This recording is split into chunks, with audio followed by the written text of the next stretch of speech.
하나님이 주신 최고의 선물이라는 제목으로 함께 하나님의 말씀을 나누도록 하겠습니다. 따라하시겠습니다. 하나님이 주신 최고의 선물. 하나님이 주신 최고의 선물. 여기서 17번째 시간입니다. 여러분, 러시아 우크라이나 전쟁을 보고 계십니까? 그 뉴스를? 저는 보면서 예전에 그 이라크 전쟁이 기억이 나요. 이라크 전쟁 때 미국이 얼마나 강력한지를 알게 됐거든요. 그 토마호크 미사일이라는 게 얼마나 강력한지. 이번에 우크라이나 전쟁을 보면서도 알게 됐어요. 미사일이라는 게 얼마나 센 건지. 그냥 가서 아파트를 딱 때리니까 그냥 아파트가 없어져 버리더라고요. 우리가 볼 때 이 아파트가 얼마나 거대합니까? 아파트에 얼마나 많은 사람이 삽니까? 그리고 저 아파트 한 칸에 살기 위해서는 얼마나 수고와 노력이 필요합니까? 그런데 미사일 하나에 그냥 다 날아가더라고요. 추풍낙엽처럼. 얼마나 미사일이라는 게 파괴적인지를 알게 되는 거예요. 근데 이 미사일보다 훨씬 더 강력한 것이 있습니다. 그건 죄예요. 죄는 미사일은 그냥 아파트 정도 우리 생명을 빼앗아갈 수 있지만 이 죄는 우리의 안에서부터 모든 것을 하나씩 파괴하기 시작합니다. 그리고 무너뜨립니다. 그리고 분열시킵니다. 죄는 모든 것을 변질시킵니다. 죄는 모든 것을 왜곡시켜버립니다. 죄는 우리의 생명을 빼앗아갑니다. 죄는 살아있으나 살아있는 자로 사는 것이 아니라 죽어 살아가게 만들어버립니다. 죄는 모든 것을 오염시켜버립니다. 성이라는 것이 있죠. 성이라는 것은 부부간에 친밀할 수 있도록 육만 하나가 되는 거 아니에요. 영과 혼과 육이 하나가 될 수 있도록 주신 하나님의 선물입니다. 근데 여기에 죄가 들어가는 순간 이건 변질되고 오염되고 왜곡돼 버립니다. 남편은 세상에 나가서 다른 여자에게 시선을 빼앗깁니다. 아내는 세상에 나가서 다른 남자에게 마음을 빼앗겨 버립니다. 결국 남편과 아내는 대화를 멈추게 될 겁니다. 그리고 더 가면 각방을 쓰게 될 겁니다. 그 영향은 누가 고스란히 떠안게 됩니까? 자녀가 고스란히 떠안게 됩니다. 미워하고 서로를 탐탁지 않게 여기고 이렇게 생각하는 속으로부터 피어나는 이런 생각의 죄도 우리가 말하는 그 불륜이라는 것과 마찬가지의 결과를 가져옵니다. 이런 생각도 죄라는 거죠. 죄가 하나가 되어야 될 부부의 사이를 완전히 갈라버리는 겁니다. 작은 천국이 될 가정을 쑥대밭으로 만들어버리는 것입니다.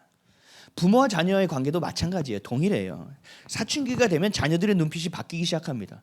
반항적인 눈빛도 생기고 우울한 눈빛도 생기고 때로는 굉장히 멍 때리는 눈빛도 생깁니다. 죄 같지 않아 보이는 시간들이 옵니다. 부모가 뭐라고 얘기하면 잔소리하지 말라고 합니다. 한없이 커더이던 부모가 좀 모자라 보이기 시작하는 거고요. 부족해 보이기 시작합니다. 부모의 말이 예전에는 부모의 말이 정말 우주와 같고 전부인지 알아서 맨날 엄마, 아빠만 불렀는데 이제는 부모의 말이 우스워 보이기도 합니다. 속으로 그러겠죠. 너나 잘해. 그리고 부모가 처한 현실이 안타까워 보여서 아픔을 이야기하지도 않습니다. 왜 그런가? 자녀가 마음을 세상에 빼앗겼기 때문입니다. 핸드폰을 봅니다. 스마트폰을 봅니다. 거기서 유튜브를 보고 인스타그램을 보고 페이스북을 하고 카톡을 들여다봅니다. 세상의 모든 문화와 유행, 세상의 풍조가 그들의 시선을 통하여 그들의 마음을 통하여 모든 것이 점령되어 버렸기 때문에 그렇습니다. 사춘기는 자아가 생겼기에 대해 반항하는 것이 아닙니다. 그 죄가 들어와 그것을 충동질하기 때문에 그렇습니다. 그래서 이들의 시선, 자녀의 시선의 기준점이 바뀐 거예요. 아빠 엄마가 이렇게 해라, 내가 너를 사랑하는 걸 알지? 네 하다가 이제는 그게 통하지 않는 거예요. 왜요? 그것보다 더 좋은 것들이 내 안에 생겼기 때문에 내가 생각하지 못했던 기쁨이라는 것을 주는 내 마음에 뭔가 허했던 것을 채워주는 만족이라는 것이 생겼기 때문에 그렇습니다. 하나님의 것이 아닌 온갖 세상의 것이 스마트폰을 통하여 우리의 자녀들에게 쏟아 들어갑니다. 죄가 흘러 들어갑니다. 그래서 그 죄가 부모와 자녀와의 관계를 갈라버립니다. 세상에서 가장 친밀할 수 있는 정말 자녀를 위하여 목숨까지 내놓을 수 있는 그 부모와의 관계를 엉망으로 만들어버립니다.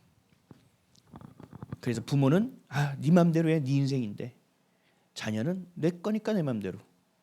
하나가 될 수 없게 만드는 죄가 그렇게 만들어 버립니다. 우리가 볼 때 형법과 민법을 지키며 살아가는 자, 그러면 자기는 죄가 없다고 생각해요. 하지만 내가 순간 누군가를 미워하고, 순간 누군가를 싫어하고, 순간 누군가를 밀어내고 때리고 죽이고 있다는 사실을 스스로가 인지를 잘 못해요. 누군가를 내가 우습게 보고 내가 누군가를 밀쳐내고 하는 것들이 얼마나 주님 앞에서 죄가 되는지를 인지를 못합니다.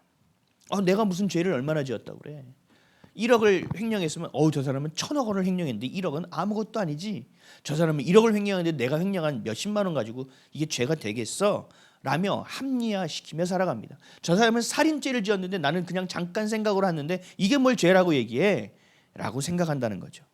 그러나 우리가 생각하는 이 세상의 법을 어기는 것과 하나님의 법을 어기는 것의 시작점은 동일하다는 것을 알아야 됩니다. 그 동일한 시작점이 뭐라고요? 죄라는 겁니다. 죄를 향하게 되는 것은 모두가 동일해요. 이 죄로 인하여 결국 어떤 사단이 났느냐? 하나님과 우리와의 관계도 단절돼 버렸습니다. 생명줄이 끊어진 거예요. 엄마가 자녀를 잉태하고 있을 때 뭐로 연결되어 있죠? 탯줄이 연결되어 있죠. 아이는 그 양수 안에서 살아요. 물 속에서 이게 뭐야? 태아가, 그렇죠? 근데 그 탯줄로 모든 영양분과 산소를 공급받는 거예요. 그 탯줄이 끊어졌다면 어떻게 될까요? 큰일 나는 일입니다. 그렇죠? 그거가 동일한 거예요. 하나님과 우리와의 관계가 단절됐다는 거는 공급이 끊겼다는 거예요. 생명이 끊겼다는 거예요. 너무나 무서운 일이 벌어졌다는 거예요. 그래서 예수님이 이 땅에 화목제물로 죄의 대가를 직접 치러주심으로 하나님과 우리와의 관계를 연결시켜준 그 중보자가 되어주신 거예요. 디모데전서 2장 5절에서 6절. 하나님은 한 분이시요 또 하나님과 사람 사이의 중보자도 한 분이시니 곧 사람이신 그리스도 예수라. 그가 모든 사람을 위하여 자기를 대속물로 주셨으니 기약이 이르러 주신 증거니라. 아멘. 하나님은 속고 속이며 살아가는 인간, 누군가를 이용해서 자신의 유익을 위해서는 어떤 수단과 방법을 서슴없이 행하고 있는 그 죄된 인간에게 십자가의 은혜를 주셨다라는 거예요. 하나밖에 없는 아들을 이 땅에 보내심으로 인하여. 그래서 믿음과 소망과 사랑과 평안과 기쁨과 감격과 감동 안에서 살 수 있는 수많은 선물을 우리에게 허락해 주셨습니다. 아까 우리가 찬송했듯이 주 하나님 지으신 모든 세계, 이 모든 것 우리에게 주신 하나님의 선물입니다. 근데 우리는 이걸 못 보고 살잖아요. 하나님이 주신 선물을. 하늘과 땅을 만드셨고 풀과 채소를 지으셨고 해와 달을 만드시고 모든 동물을 종류대로 만드시면서 하나님은 좋았더라라고 말씀하시는 거죠. 좋았더라. 혼자 만들고 혼자 좋아하는 하나님은 이상한 분이 아닙니다. 우리를 만드시고 이 땅에 보내시기 위해서 내 딸이 내 아들이 좋아하는 것을 하나씩 만들면서 그가 좋아할 것을 생각하시며 기뻐하셨다라는 거예요. 좋아하셨다라는 거예요. 그래서 이 땅에 주신 모든 것은 뭐예요? 하나님이 우리에게 주신 선물이라는 거예요. 선물. 그래서 우리 얘기하잖아요. 오늘이라는 영어의 단어가 선물이라는 영어 단어와 통일하지 않습니까? 그래서 오늘을 선물처럼 살아야 된다고 얘기하잖아요. 이 모든 것이 동일하다는 거예요. 하나님께서 우리에게 누리게끔 만들어 주신 거라는 거죠. 여러분 누군가에게 선물을 줄 때 어때요? 대충 아무거나 사. 이렇게 선물하나요? 그렇지 않아요. 정말 좋아하는 사람, 정말 사랑하는 사람에게 선물할 때는 우리가 준비해요. 이 사람이 필요한 게 뭐지? 이 사람이 좋아할 게 뭐지? 그래서 이 사람이 상자를 열었을 때 너 진짜 좋아하는 거야 라는 그것을 경험하려고 얘가 뭘 좋아하는지를 찾는 거예요. 이 정도면 되겠지의 수준이 아니라. 근데 그런 감동할 만한 선물, 좋아할 만한 선물을 우리는 한다는 거죠. 그때 여러분들의 마음은 어때요? 짜증나요? 걔가 나보다 더 좋아할까 봐 짜증나요? 아니면 나는 선물을 전에 내 생일은 그냥 스킵했는데 얘 생일을 내가 굳이 챙겨야 되니까 기분이 나쁜가요? 아니에요. 선물을 준다는 건 굉장히 기쁜 일이에요. 서로 간에 좋은 일이라고요. 주고받는 것은. 근데 그 주고받는 기브 앤 테이크가 아니라 하나님은 뭘 원하시는지 아세요? 기브 앤 기브를 원하세요. 왜요? 내가 너에게 거저 주었으니 너희도 거저 주라는 거예요. 기브 앤 테이크는 인본주의예요. 하나님의 것이 아니에요. 우리 하나님의 것은 뭐예요? 기브 앤 기브. 그래서 사랑의 관계 안에서의 선물이 돼야 되고, 사랑의 관계 안에서의 선물은 서로 간에 기쁨이 될 수 있는 그 넘치는 선물이 되는 거예요. 하나님이 우리에게 주신 선물도 아주 동일합니다.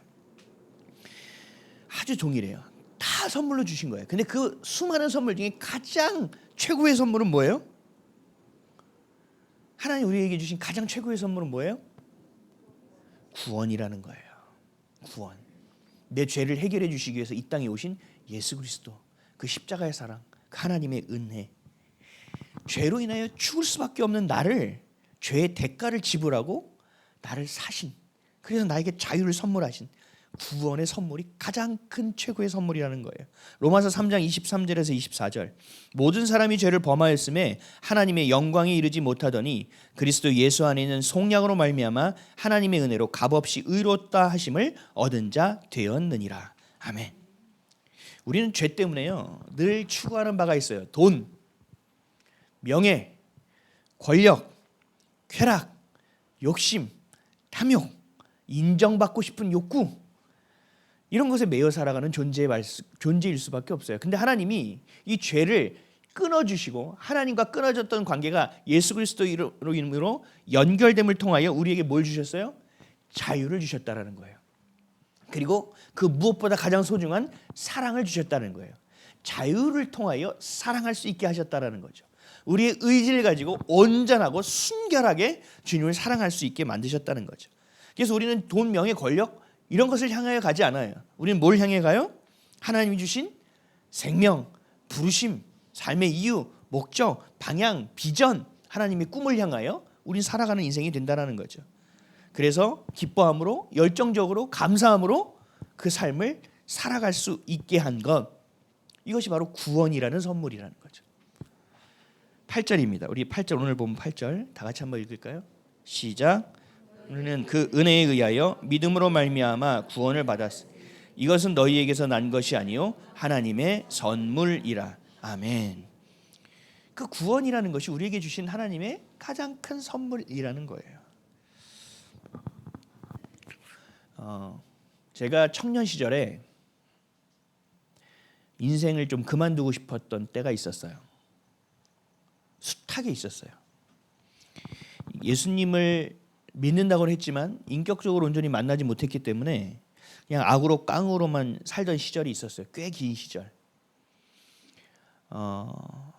악으로 깡으로 사니 늘 자존심이 무너지고 그 열등감을 어떻게 감당하기가 너무 어려웠어요. 아무리 내가 열심히 해도 되는 게 없으니까. 내가 무언가 자꾸 하면서 살려고 해도 아무것도 뭔가 이룰 수 없는 상황에 낙심하게 되니까 너무 지쳤어요. 그래서 그만 살고 싶었어요.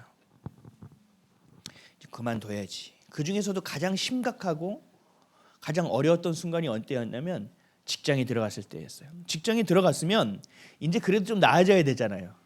조금 괜찮아져야 되잖아요. 근데 그때가 제일 힘들었습니다. 뭐가 조금 안정이 되기 시작하니까 이게 더 힘든 거예요. 내가 왜 직장에서 일을 하지? 내가 오늘 왜 숨 쉬고 있지? 내가 오늘 왜 일어나서 여기까지 왔지? 너무 이게 미치도록 견딜 수가 없는 거예요. 그래서 이 생명의 끈을 놓고 싶은 거예요. 그때 제가 그래도 하나님은 계신다는 것을 내가 믿었으니까 묻고 또 물었어요. 하나님, 제가 왜 이렇게 힘들고 아프고 견디기 힘든 삶을 살아가야 됩니까? 저 이제 그만하고 싶습니다. 그런데 당신이 가르쳐주면 내가 어떻게 해볼 텐데 나는 이제는 소망이 없습니다. 이제 지쳤습니다. 그러면서 제 영혼이 메말라갔어요. 이게 너무 근심이 심해지니까 정말 잠언 말씀처럼 뼈가 상하더라고요. 이가 부서지더라고요. 이가. 20대 중반, 후반도 안 됐을 때예요. 이가 부서져요. 너무 힘들었어요. 제가 고소공포증이 살짝 있어서 고가도로 갈 때 조금 힘들어요.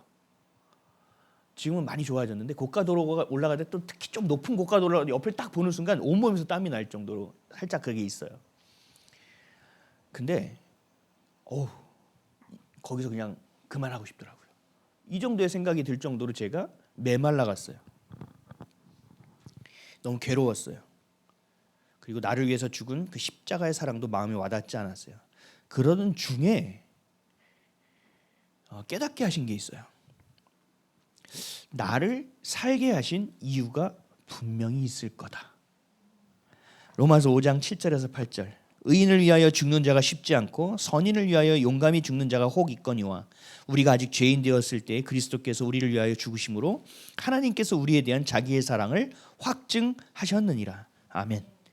이게 믿어지지도 않고 와닿지도 않아요. 근데 중요한 사실이 하나 발견됐어요. 저에게 깨닫게 하셨어요. 이렇게 나를 위해서 십자가에서 죽으셨다면, 이 사랑을 확증해 주셨다면, 그러면 나를 살린 이유가 있지 않겠나? 여러분, 이 말도 안 되죠? 이게 저에게 소망이 되기 시작했어요. 이유가 분명히 있을 거야. 나를 위해서 죄의 대가를 치렀다면 분명한 이유가 있을 거야. 뭔지 모르겠지만 분명한 이유가 있을 거야. 그래서 직장을 그만뒀어요. 그리고 금식 기도에 올라갔습니다. 3일 동안 금식을 하고 부르짖었어요. 나에게 소망을 좀 달라고. 나 좀 살게 해달라고. 내가 뭔진 모르겠는데 그렇게 살고 싶다고.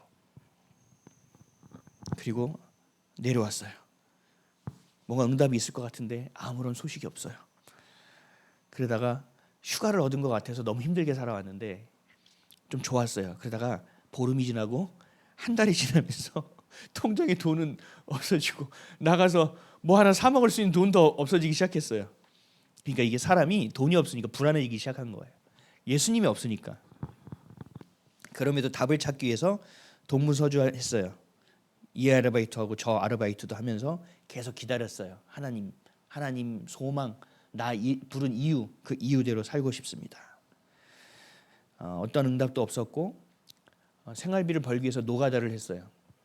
노가다를 몇 개월 동안 하게 됐고 그 결과 저는 마음만 상한 것이 아니라 몸이 완전히 상했습니다.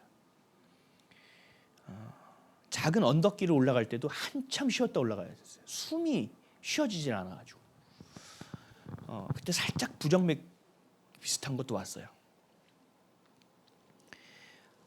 그리고 새벽 기도를 가기 시작했어요. 뭐래도 붙잡아야 될 것 같아서. 새벽 기도 가는 그 교회 기도처가 15분이면 갈 수 있는 곳이었어요. 저는 가는데 15분, 갈 때 45분, 50분이 걸렸습니다. 가다가 숨이 차서 전봇대를 잡고 한참 쉬어야 돼요.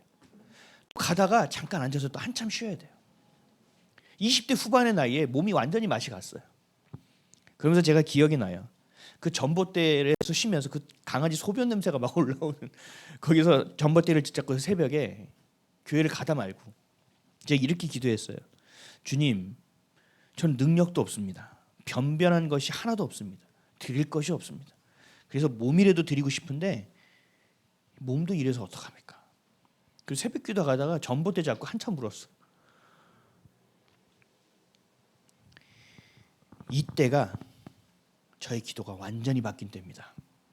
내가 원하는 것을 묻던 기도가 하나님이 원하시는 것이 무엇인지를 묻는 기도로 바뀐 순간이었어요.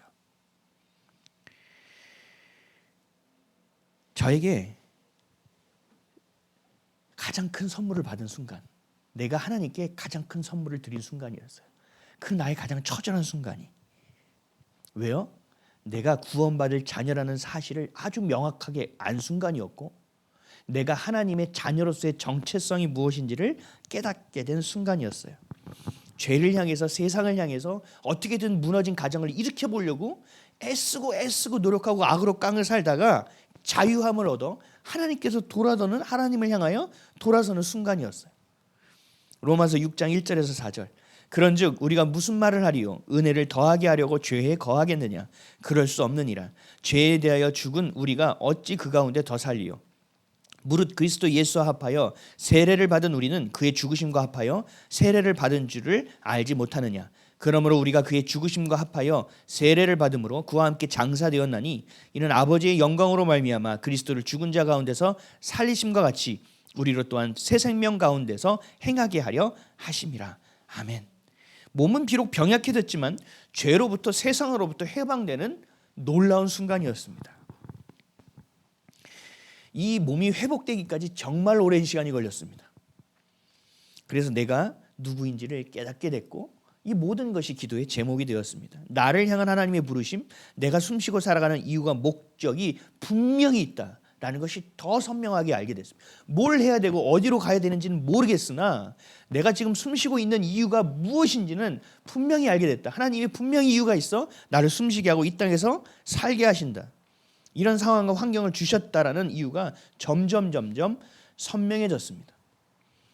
그때 제 가치가 변했어요. 세상이 것에서 하나님의 것으로, 사람들의 시선을 의식하는 제가 하나님의 시선만을 의식하는 것으로, 세상이 좋다고 여기는 것에서 하나님이 귀하다고 여기는 것으로 제 시선과 제 삶의 방향이 완전히 뒤바뀌기 시작했습니다. 이것이 바로 하나님이 저에게 주신 거듭남의 선물이었어요. 모태신앙입니다. 교회를 다녔습니다. 근데 20대 후반에 인격적으로 주님을 만나기 시작했고 여기서 제가 거듭나기 시작한 거예요. 어디를 향해 하는 삶인지 그 후에 제가 알게 되었지만 이유와 목적이 있다는 사실만으로도 살 수 있었어요. 이것 또한 소망이 되더라고요. 예전에는 그랬어요. 시계를 보면서 이 시계도 생명이 없는데 존재하는 이유가 있는데, 의자를 봐도 저 숨쉬지 못하는 나무 다 죽어서 저렇게 깎아놨는데 누군가를 앉혀놓고 앉을 수 있는 의자라는 이유가 있는데, 옷이 좀 헐어 있어도 그래도 부끄러움을 감출 수 있고 추위로부터 날 보호해주고 내가 나갈 수 있게 해야 하는 이유가 있는데 도대체 나는 뭐란 말인가? 이게 저의 우울감을 더 깊게 만들었던 이유였는데, 하나님께서 너에게 그 이유가 너에게도 있어 라고 하는 순간 저에게 소망이 생겼다는 거예요. 이게 바로 구원의 선물이에요, 여러분. 저에게 주신 가장 소중한 선물입니다. 여러분, 절대로 죄를 향해서는 안 됩니다. 내 이성과 경험과 감정과 상황을 따라서 선택해서는 안 됩니다. 하나님의 약속과 하나님이 주신 하나님의 마음, 그 말씀으로만 선택해야 됩니다. 그래야 하나님과 할 수 있고 함께 할 수 있고 죄에 쩔어 살지 않고 죄가 우리의 삶의 기준이 되지 않을 수 있습니다. 갈라디아서 5장 1절, 그리스도께서 우리를 자유롭게 하려고 자유를 주셨으니 그러므로 굳건하게 서서 다시는 종의 멍에를 매지 말라. 이게 저의 결단이었어요. 내가 아무리 힘들어도 다시 세상으로 돌아가지는 않을 거다. 내가 아무리 힘들어도 내가 이 상황에서 맞닥뜨리지는 않을 거다. 내 가치가 바뀐 것을 내가 다시 변질시키지는 않을 거다. 어떻게 됐든 내가 주의 것으로 향하여 내가 갈 거고 다시는 저 죄에 묶이지 않으리라. 그리고 또 묶였죠. 또 넘어졌죠. 그럼에도 불구하고 계속 방향은 십자가를 향해 갔습니다. 저뿐 아니라 여러분 모두에게 하나님께서는 그런 자유를 주셨습니다. 선물로. 그 구원을 선물로 주셨습니다. 모든 세상의 것, 탐욕, 걱정, 염려, 두려움, 외로움, 서러움, 억울함에 매이지 않도록 하나님의 것을 선택할 수 있는 자유를 주셨고, 하나님 것을 향할 수 있는 거듭남의 구원이라는 선물을 주셨다는 거예요. 살아야 할 이유와 목적, 우리 모두를 부르신 특별한 부르심을 주셨기 때문에 우리는 세상에 매이지 않고 살아갈 수 있습니다.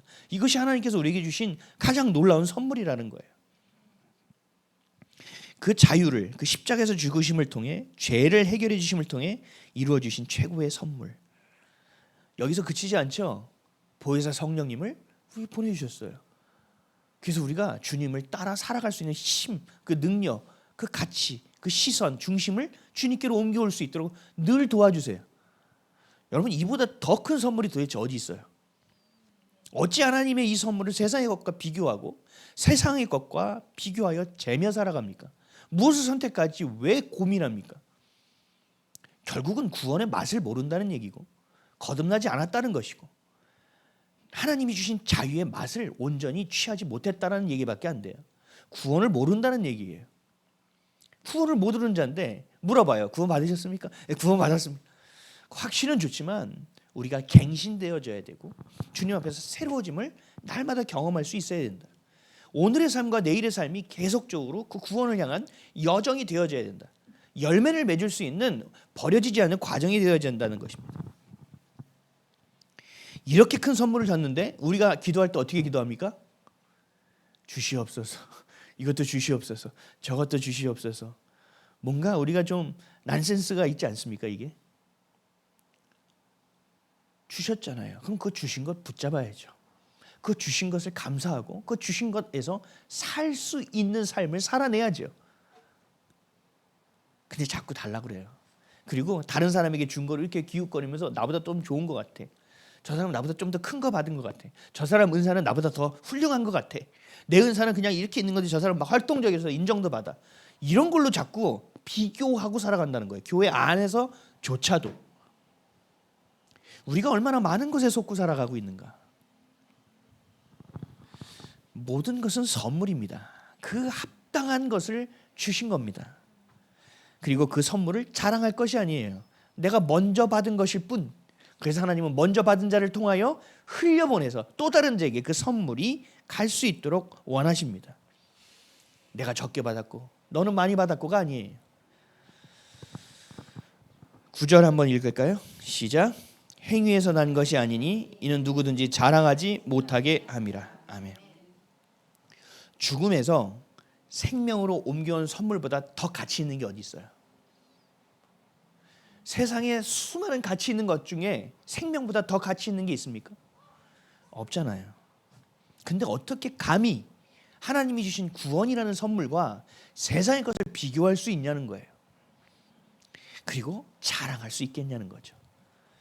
2달란트 받은 자가 5달란트 받은 자를 향하여 부러워했습니까? 그러면 안 되는 거예요. 아무것도 안 되는 거예요. 우리 뉴스를 보면 간혹 이런 사람들이 있어요. 죽을 고비를 넘긴 사람, 정말 질병 때문에 죽은 줄 알았는데 극적으로 살아난 사람, 또 너무나도 큰 사고였는데 말도 안 되는 상황에서 살아난 사람, 믿지 않는 사람들 믿는 사람들과 관계없어요. 이들은 동일하게 얘기해요. 덤으로 얻은 인생이니 이제부터는 다른 삶을 살겠습니다. 지금까지 나를 위해 살았지만 이제는 남을 위해 사는 삶이 되겠습니다. 똑같은 말을 한단 말이에요. 왠지 아세요? 자신이 이렇게 낫고 다시 살게 된 것은 자기의 수고와 의지로 된 게 아니라는 것을 알았기 때문이에요. 누군가로 인하여 내가 살 수 있다는 것을 깨달았기 때문이에요. 그래서 이제는 내가 인생을 덤으로 사는 인생으로 나도 누군가를 위한 삶을 살겠다라고 얘기한 거예요. 하물며 우리의 수고와 의지로 구원받은 것이 아닌 하나님의 결단, 그 예수 그리스도의 사랑, 그 죽음, 그 부활로 구원받은 우리가 이들보다 못한 고백을 해서 되겠냐는 거예요. 우리는 예수를 알기 전과 예수를 안 후의 삶은 완전히 바뀌어야 됩니다. 조금 바뀌어서 되지 않아요. 조금 바뀐 건 바뀐 게 아니에요. 죽음에서 생명으로 바뀌었다는 건 완전히 바뀌었다는 얘기예요. 손바닥을 뒤집듯이 완전히 뒤바뀌었다는 얘기예요. 근데 예수를 믿기 전과 비포 애프터가 조금의 차이가 있다. 이건 의미가 없어요. 완전히 바뀌어야 된다니까요. 뭐가요? 내 가치가, 내 기준이, 내 생각이, 내 삶의 방향이, 내 삶의 이유가 완전히 바뀌어야 된다는 얘기예요. 이걸 뭐라고 얘기합니까? 성경에선 새롭게 되었다라고 얘기하는 거예요. 고린도후서 5장 15절에서 18절. 그가 모든 사람을 대신하여 죽으심은 살아있는 자들로 하여금 다시는 그들 자신을 위하여 살지 않고 오직 그들을 대신하여 죽었다가 다시 살아나신 이를 위하여 살게 하려 함이라. 그러므로 우리가 이제부터는 어떤 사람도 육신을 따라 알지 아니하노라. 비록 우리가 그리스도도 육신을 따라 알았으나 이제부터는 그같이 알지 아니하노라. 그런즉 누구든지 그리스도 안에 있으면 새로운 피조물이라. 이전 것은 지나갔으니 보라 새 것이 되었도다. 모든 것이 하나님께로부터 났으며 그가 그리스도로 말미암아 우리를 자기와 화목하게 하시고 또한 우리에게 화목하게 하는 직분을 주셨으니. 아멘. 구원을 받은 사람과 받기 전의 삶의 모습은 완전히 달라야 된다는 거예요. 새로워져야 된다는 거예요. 새로워진다는 것은요, 헬라어로 네오예요. 네오는 뭐냐면요, 아예 없던 것이 새롭게 만들어진 것을 얘기해요. 이전의 나의 모습과 마침표를 찍어주고 다시 시작한 것이 우리에게 새롭게 된다는 존재가 된다는 얘기예요. 하나님 말씀하신 새롭다라는 얘기예요. 완전히 바뀌어야 된다니까요. 사랑하는 성도 여러분, 여러분은 구원받은 존재입니까? 그렇다고 또 이렇게 하면 안 돼요. 여러분은 구원받은 존재입니까? 네, 아멘. 그럼 믿음이 있어야죠. 믿음 가지고 그 여정을 걸어내야죠. 거듭나야 한다는 것, 죽음에서 생명으로 옮겨와야 한다는 것, 세상의 것이 아닌 예수의 것으로 살아가야 한다는 것, 그렇게 사는 것, 이것이 바로 거듭남의 증거가 되는 거예요. 증거. 이러한 거듭남을 경험하는 곳이 어디입니까? 내 죄가 깨달아지는 곳이 어디입니까? 구원을 선물로 받은 자들이 모인 곳이 어디입니까? 이게 교회예요. 교회가 세상과 다를 바 없으면 되겠습니까? 안 되죠. 교회의 세상의 것을 들여와서 되겠습니까? 안 되죠. 교회가 세상을 계몽해야죠. 교회가 세상을 변화시켜야죠. 교회가 세상을 향하여 생명을 흘려보내야죠. 교회는 결국은 새롭게 되는 곳이에요. 구원을 경험하는 곳이기도 합니다. 구원, 새롭게 됨, 거듭남의 존재가 되는 곳이에요. 근데 이게 쉽게 됩니까? 아니죠. 그래서 교회는 훈련받는 곳이기도 해요. 지금껏 내가 옳다고 여기는 내 의, 내 생각, 내 기준, 내 율법이 깨지는 곳이기도 해요. 그래야 새로워지는 거죠. 오직 우리에게 생명을 허락하신 하나님만 옳다고 여기는 곳, 진리가 전부이고 진리로 살아가는 자들이 모인 곳이 바로 교회가 되어야 합니다. 아멘이십니까? 그런데 여러분은 교회에서 그렇게 깨지는 경험을 해보셨습니까? 여러분들이 하는 생각은 틀렸어요. 육적이에요. 회개하십시오. 하나님의 약속을 붙드십시오. 하는 설교, 그런 권면을 들으신 적이 얼마나 있습니까? 힘들고 지쳐서 교회에 나온 성도들, 위로받기를 원하는 성도들에게 위로해주고, 아픈 성도들에게 호호하면서 반창고 발라주고, 그 일을 하는 것이 교회가 아니라는 얘기예요. 여러분들이 교회에 위로받으러 왔다면 착각이라는 얘기입니다. 그 위로는 어디 있어요? 나와 함께 하시는 성령께서 여러분을 위로하고 계시고, 하나님의 기록된 말씀이 여러분을 계속 위로하고 있습니다. 교회는 위로받는 곳이 아닙니다. 교회는 새롭게 되는 곳입니다. 교회는 변화되는 곳이고, 교회는 거듭나는 곳입니다. 교회는 옳은 소리, 그 진리를 진리로 받는 곳이고, 그 진리가 내 것이 될 수 있도록 몸부림치는 곳이고, 그것이 서로 거듭날 수 있도록 돕는 곳이 바로 교회입니다. 그래서 교회에 오면 원래 좋은 소리를 들을 수 없어요. 진짜 교회인 곳은, 진짜 교회는 자꾸 싫은 소리를 들어요. 우리 교회는 좀 많이 그런 경향이 있죠. 특히 제자 훈련 받으시는 분들은 좀 빡시게 받고 있어요. 왜요? 새롭게 돼야 되니까. 그렇게 거듭나는 훈련을 하는 것이 바로 교회니까. 과거의 나와 오늘의 내가 완전히 달라지는 것, 새롭게 되는 곳이 교회여야 합니다.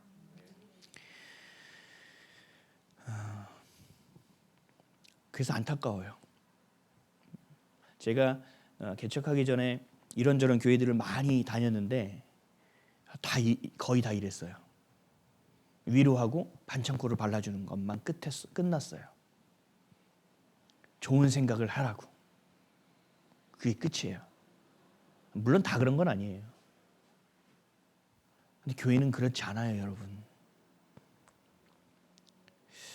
사랑하는 성도 여러분, 성경 말씀이, 오늘 여러분이 듣고 있는 성경 말씀이 내 생각과 다르다고 얼굴 찌푸리지 마십시오. 그럴 때 우리가 해야 될 거는 회개해야 되고, 가르쳐달라고 하는 기도를 해야 돼요. 하나님의 말씀을 통해서 내 상처와 내 감정을 건든다고 마음 상해해서도 안 됩니다. 감사함으로 주시는 하나님의 선물을 받을 수 있어야 됩니다. 좀 더 좋은 말로 설명해달라고 하지도 마세요. 덜 아프게 훈련받을 수 있는 방법이 있습니까? 그건 우리 이상입니다. 훈련받는 거는요, 힘든 거예요. 훈련받는 거는 아픈 거예요. 왜요? 새로워지기 위해서, 어제보다 더 나은 오늘을 살기 위해서 훈련받는 거라고요. 사자가 입을 벌려 삼킬 자를 찾고 다닌다. 우리의 열등감을 부추기고 우리의 상처를 더 깊게 만들고, 그래서 죄라는 곰팡이를 우리의 생각과 마음에 품게 해서 주님이 주신 가장 최고의 선물인 십자가의 사랑을 무용지물로 만들고 있는, 그 치열한 영적 싸움이 매일처럼 벌어지고 있습니다. 어쩌면 지금 여러분의 생각과 마음에서도 벌어지고 있을지도 모릅니다. 그때 우리가 선택해야 될 것이 무엇인지를 고민해야 된다는 거예요. 예전에 선택했던 걸 선택하는 것이 아니라 오직 예수 그리스도만 선택하라는 겁니다. 저도 인간적으로 참 부족한 사람입니다. 목사이지만. 그러나 말씀을 선포하는 이 순간에는 저를 인간으로 보지 마십시오. 그러니까 저를 신으로 보라는 얘기가 아니라 제 말을 제가 인간적으로 한다는 생각으로 받아들여서는 안 돼요. 하나님의 말씀을 대언하고 있다고 들으셔야 돼요. 여러분 여기 서는 것이 얼마나 떨리고 두려운 일인지 아세요? 내 것을 전하는 순간 하나님이 가만두지 않겠다고 말씀하고 계세요. 그 꼴 네가 먹어야 된다고 말씀하고 있어요. 1.1획도 틀리게 전해서는 안 돼요. 그런데 여기서 제가 제 감정과 제 생각을 섞어서 여러분들에게 말한 이거는 굉장히 무서운 일입니다. 여러분들 십자가의 그 사랑, 여러분들에게 주신 그 구원이 무용지물이 되지 않게 하세요. 여러분들의 감정과 여러분들의 기준으로 하나님의 말씀을 받으려고 하지 마세요. 많은 분들이 그래요. 그래 전 순수하게 받아요. 근데 그릇을 요만한 거 가지고 나와서요. 오늘은 요것만 받아갈게요. 이런 것도 하면 안 돼요. 하나님이 주시면 주시는 만큼 받으세요. 주님이 가라 하면 가라는 곳까지 가야 돼요. 주님이 멈추라면 주님이 다시 가라는 순간까지 멈춰 있어야 돼요. 하나님의 말씀을 진리로 여기신다면 그렇게 해야 돼요. 내 생각으로 움찔움찔거려서는 안 된단 말이에요. 울컥울컥거려서도 안 된단 말이에요. 예수님은 십자가에 올라서 허물과 죄로 죽을 수밖에 없는 우리를 살리셨단 말이죠. 세상의 풍조, 문화, 유행 그를 따라서 다시 세상이 옳다고 여기는 것으로 따라 살아가는 이 공중권세 잡은 자 사탄과 마귀를 따르는 불순종의 아들 본질상 진노의 자녀로 우리가 매일매일 살아가서 되겠습니까? 주님을 예배하러 모여 앉아있는 이 순간에도 그렇게 돼서 되겠습니까?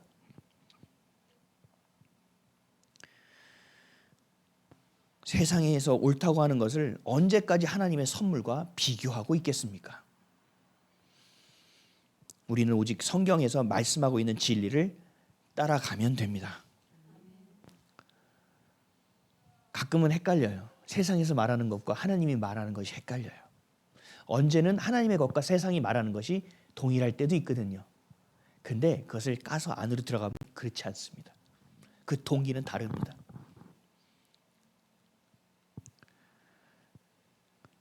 과감하게 세상이 말하는 것과 반대의 길을 가십시오.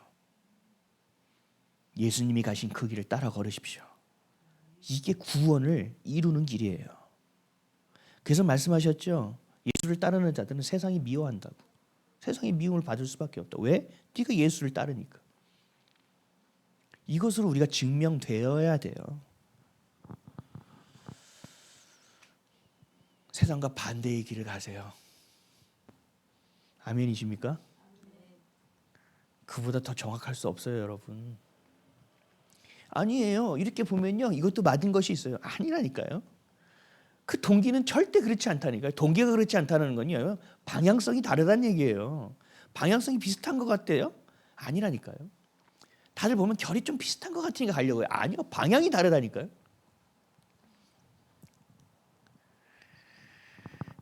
여러분에게 주신 그 하나님이 주신 그 선물, 최고의 선물. 그걸 기억하십시오. 세상과 하나님을 동시에 품을 수 없어요. 하나님의 손을 붙잡으십시오. 그리고 세상의 시선이 아니라 하나님의 시선만 보십시오. 그리고 그 믿음으로 말미암아 구원받은 자로 살아가십시오. 그 거듭남의 여정을 가지고 살아가십시오. 그럼 살 수 있습니다. 이 땅에서 잘 살고 못 살고 중요하지 않아요. 여러분의 마음이 중요합니다. 그리고 내일이 중요합니다. 그 내일을 주관하시는 주님께 모든 것을 거십시오.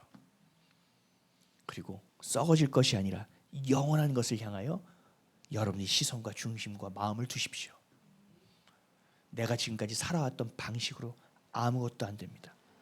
여러분이 가졌던 그 생각과 기준으로 안 됩니다. 다 버리십시오. 그리고 주님께 것을 채우십시오. 주님이 전부가 되게 해달라고 하십시오. 이것이 내 안에 나는 죽고 내 안에 그리스도가 사시는 것이고 나를 위하여 십자가에서 죽으신 그리스도로 살아내는 길입니다. 이것이 없이는 아무것도 없어요. 세상의 풍조, 문화, 유행 우리 자녀들이 삼켜지고 먹혔습니다. 여러분들조차 그렇게 살면 안 됩니다. 생수를 흘려보내십시오. 하나님의 것을 흘려보내십시오. 그리고 기대하십시오. 소망하십시오. 하나님께서 이루실 것을. 그런 저와 여러분 되시기를, 그 구원으로 주신 하나님의 최고의 선물을 마음에 품고 그렇게 살아내기로 결단하는 저와 여러분 되시기를 예수 그리스도의 이름으로 간절히 축원드립니다. 기도하겠습니다.